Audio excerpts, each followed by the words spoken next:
Okay everyone, let's go over supplies and materials we need for this demonstration. For your information, a Kreg bit. I doubt anyone has that exact type of bit, but this is what I'm using. In my Ryobi collection, a 3/8 inch standard drill bit. You can see, got the base, or the top rim, I think that's called a flute, and then the tippy top. Okay? Remember, all our measurements are going to go from not the point, but from the rim down. Woo! Okay. I have a T25 Torx for screws, ruler, any marker, pencil, and then we got some clamps as well. Okay, so that's what we need, and let's get to it. Voila! Through video magic, I have my mobile workbench set up. No video on this. This is just the factory stand to my miter saw. So let's do some measuring. Okay, so I'm using 2.5 inch screws, as I said before. To do this properly, we need to offset where we're doing our hole to 1 3/4 inches. So I'm taking my ruler.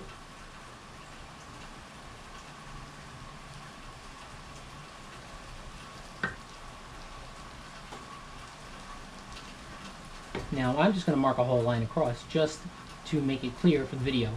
You don't have to do this in real life, unless you want to.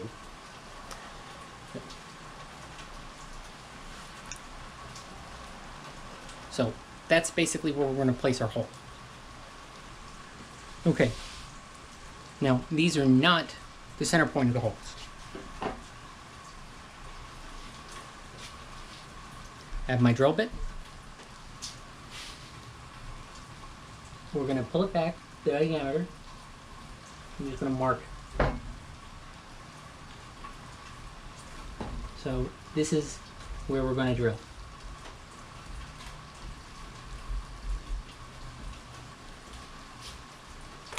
Okay, I've already put I put 2 pieces of painter's tape on here to mark, because I doubt anyone has a collar for these, whatever bit you're using. If you do, go for it. That's great.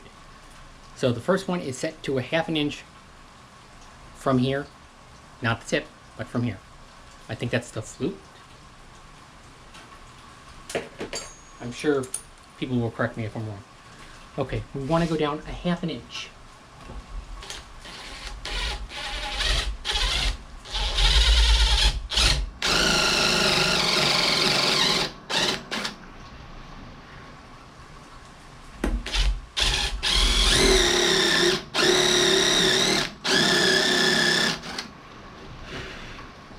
I really encourage everyone to not use an impact driver, because when this thing bites, it bites. Okay, now to do the rest of the pocket hole, I'm actually going to clamp this down.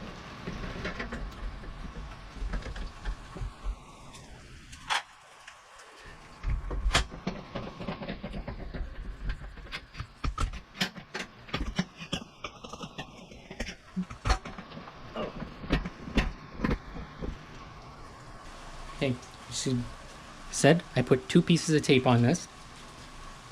I'm going to take one of my small screwdrivers just to peel this off. There we go. So the second one is set to 3/4 inch.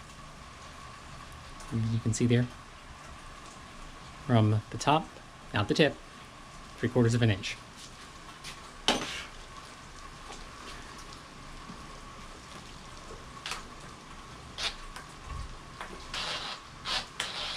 Now start slowly.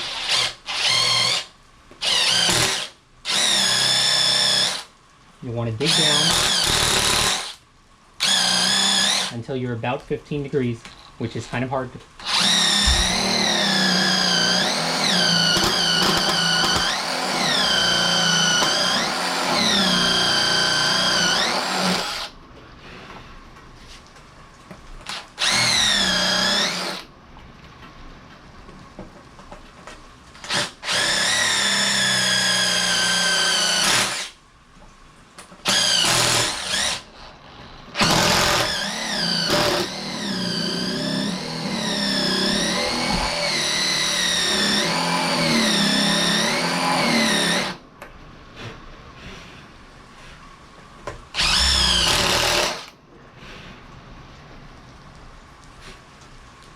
not bad. Obviously, this is not perfect. For example, the tape's gone.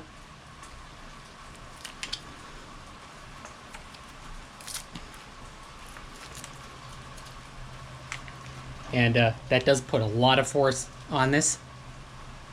This is hot. I wish I had a thermal attachment for one of my cameras, or a FLIR. I definitely encourage a regular Joe driver. Let me set up, and we'll try to attach these and see how it works.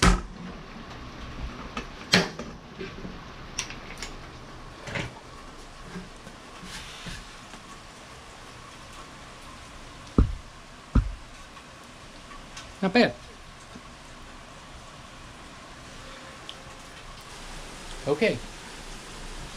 I got our drilled potholes set up on the mobile workbench. I have this T25 Dewalt impact rated driver bit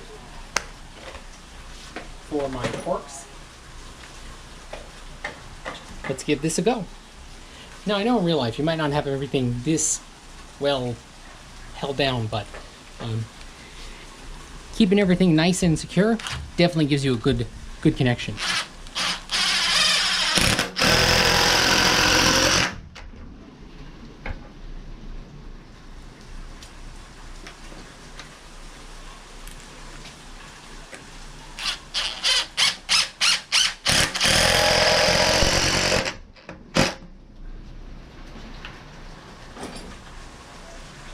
Well, say the impact driver for this part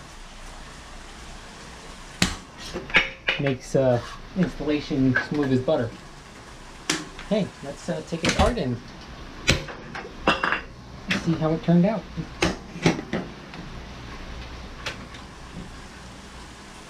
Wow. Look at that. That is awesome. No jig. Look how sturdy that is. No wobble, no give. Look at that joint. That is awesome.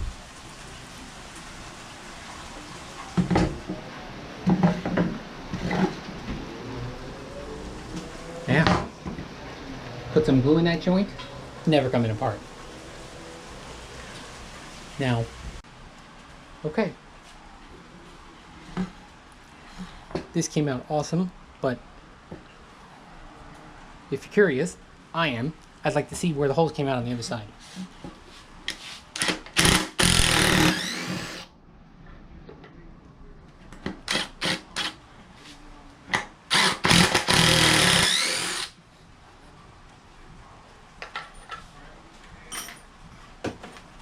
So I really like those GRK screws because I reuse them all the time. Okay, there you go. Obviously, they're not perfect. They're not even. But again, these are DIY without a jig. There's going to be a lot of variability. You have the ability to be pretty accurate, but the precision by doing it yourself is just not going to be there. Let's see. And these are our holes. And that's some good, I'm gonna say, that's pretty good. So this being the top, the screws going in there, they're not coming through the bottom. You got some good meat. That's what gave this the strength. Say, this was a job well done. You can see, this came out great. I mean, these are pretty damn good, if I say so myself, and I do say so myself. Obviously, this took a few takes to get done right. The hardest thing is keeping that roughly 15 degrees. It doesn't have to be perfect, but you have to account for the length of the screw and your material. I've been racking my brain trying to come up with a quick, easy formula. Still working on it. When I come up with it, I'll let you guys know. If you like this kind of quick tip, subscribe, give a thumbs up, leave a comment. Do you guys got any quick tips that you'd like me to do a film on? The quick tips seem to be popular. It's definitely going to be one of the hallmarks of this channel. I know this one's a little longer than usual, but there's a lot of important information here. So, till next time, this is the Sleepy Craftsman. Talk to you guys later.